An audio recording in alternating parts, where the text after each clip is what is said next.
Rhythm in poetry is a tricky thing to talk about, but if you can manage it, it's a real grade 9 opportunity.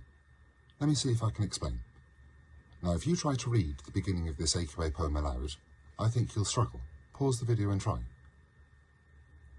Now, it's no big surprise because we've got the repetition of 2, 2 there. We've got a TH sound in the middle of all those T's in line 4. There's enjambment between lots of the lines and between verse 1 and verse 2. It's tricky, it gives it an awkward, jerky rhythm. Now the thing is, the poet has done this on purpose, and if we can pick it apart and explain how that's happened, then there's a real chance for a good grade. So let's see how it would go. Enjambment works when the logic of the line is split, when it carries across and we have to take a pause to finish off reading the clause. And that happens here.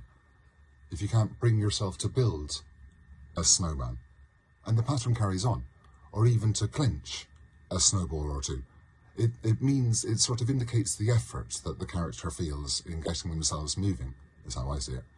And then you run into the 2-2 and the THs, it all gives a feeling of how much of a struggle it is. And at the end of the verse, to take you out of yourself, it indicates the struggle to get moving. But in the second verse, that pattern changes. There's no enjambment. The logic of the line is solid at the end of that line. So when it says to scrape a patch of grass or to prod at the shrubs, then there's a sense of energy and focus. And as well, when we look at how there's a beneficial result to those actions, how it helps the birds or it helps the shrubs, and how that all seems to come together in the short imperative clause, straighten up. So, the thing now is to try and talk about all that. Now, if we put that down quite simply, then it should be like this.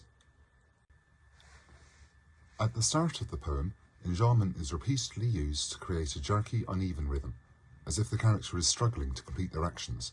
Build a snowman.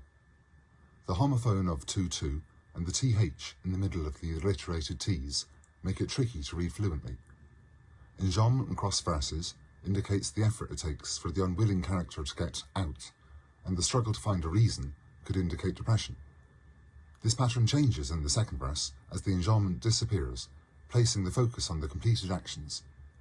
The energy builds up as the rhythm begins to flow. The punctuation in the middle of the lines serves to speed up the pace by breaking each line in two, while the actions become shorter and more vigorous, culminating in the short imperative clause, straighten up. The list of good results for birds and shrubs echoes the poem's central message that being energetic is good for everyone.